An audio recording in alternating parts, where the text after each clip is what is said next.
बिस्मिल्लाहिर्रहमानिर्रहीम। अस्सलामुअलैकुम dear students. Science class 8 है, chapter number 9 sources and effects of heat energy. आज बेटा इस चैप्टर का लेक्चर नंबर 6 है। आज बेटा हम आज इस चैप्टर की एक्सरसाइज का आगाज करेंगे। तो आपका क्वेश्चन नंबर फर्स्ट है बेटा, फिलिंग इन द ब्लैंक्स। उसका फर्स्ट पार्ट है, when dash is added to solids liquid और gases they increase in size. बेटा कहता है कि जब आप किसी भी ठोस माया गैस में क्या ऐसी चीज ऐड करते हैं, कौन सी चीज उसमें जमा करते हैं कि आपके पास उसका साइज इंक्रीज हो जाता है। तो आपको पता है बेटा हम उसके अंदर क्या ऐड करते हैं, हीट ऐड करते हैं। तो इस फिलिंग इन द ब्लैंक में हीट आएगा। सेकेंड पार्ट है, an electric iron uses a dash strip to work. बेटा आपके पास इलेक्ट्रिक आयरन कौन सी ऐसी स्ट्रिप, कौन सी ऐसी पट्टी को यूज करते हैं। तो बेटा एक ही स्ट्रिप हमने इस चैप्टर के अंदर पढ़ी थी, वो थी बायोमेटेलिक। तो यहाँ पे आएगा बायोमेटेलिक।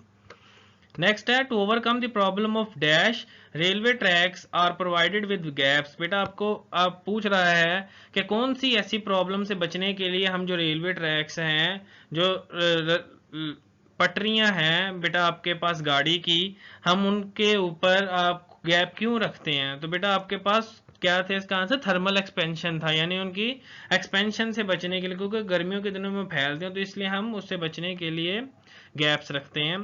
थर्ड वन है, fourth one, a hot air balloon uses dash air to rises in the air. बेटा आपके पास हॉट एयर बलून क्या चीज यूज करता है कि वो हवा में ऊपर जाता है। तो आपके पास हॉट एयर यूज करते हैं, यानी गर्म हवा यूज करता है वो, जिसकी वजह से वो ऊपर ऊंचाई पे जाता है। फिफ्थ वन है, water dash when heated from 0 to 4 degree centigrade. बेटा आपके पास जब हम पानी को 0 to 4 डिग्री सेंटीग्रेड के दरमियान में गर्म करते हैं तो क्या होता है। तो आपको पता है बेटा वो कॉन्ट्रैक्ट करता है, सुकड़ जाता है। नेक्स्ट बेटा आपके पास है question number 2, choose the correct answer. कि आपने कोई एक ऑप्शन चूज करनी है, आपके बुक पे है दिए गई है। फर्स्ट वन है, the decrease in an object volume is due to change in heat. कि बेटा आपके पास एक ऑब्जेक्ट का वॉल्यूम किस वजह से कम हो जाता है। तो बेटा इसकी जो राइट ऑप्शन है वो है बी, थर्मल कॉन्ट्रैक्शन की वजह से। यानी बेटा आपके पास जब वो चीज कूल डाउन होती है तो वो चीज क्या हो जाती है, सुकड़ जाती है, जिसकी वजह से आपके पास उसका वॉल्यूम, इसका साइज क्या हो जाता है, छोटा हो जाता है। नेक्स्ट बेटा आपके पास है, which of the following substance expand the most by providing equal amount of heat।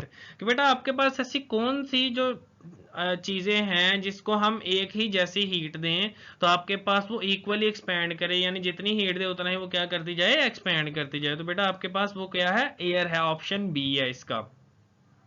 Next है, when a substance is heated it's molecule absorb energy and. बेटा आपको पता जब हम किसी भी सब्सटेंस को, किसी भी चीज को गर्म करते हैं तो उसके मॉलिक्यूल्स का, जिससे वो बनी हुई है, उसके ऊपर क्या रिएक्शन आता है, यानी वो एनर्जी एब्जॉर्ब करता है तो क्या होता है। तो बेटा आपके पास क्या है, स्टार्ट मूविंग फास्ट, यानी जब भी उसके मॉलिक्यूल एब्जॉर्ब करेंगे हीट तो क्या है बेटा, वो बहुत ही तेजी के साथ हरकत में आ जाएंगे, हरकत करना शुरू कर देंगे। नेक्स्ट है, the unit of heat energy is. तो आपने पढ़ा हुआ बेटा कि हीट एनर्जी का यूनिट क्या होता है, जॉल होता है। तो बी इसका राइट ऑप्शन है। नेक्स्ट है, a bimetallic strip bends downward because.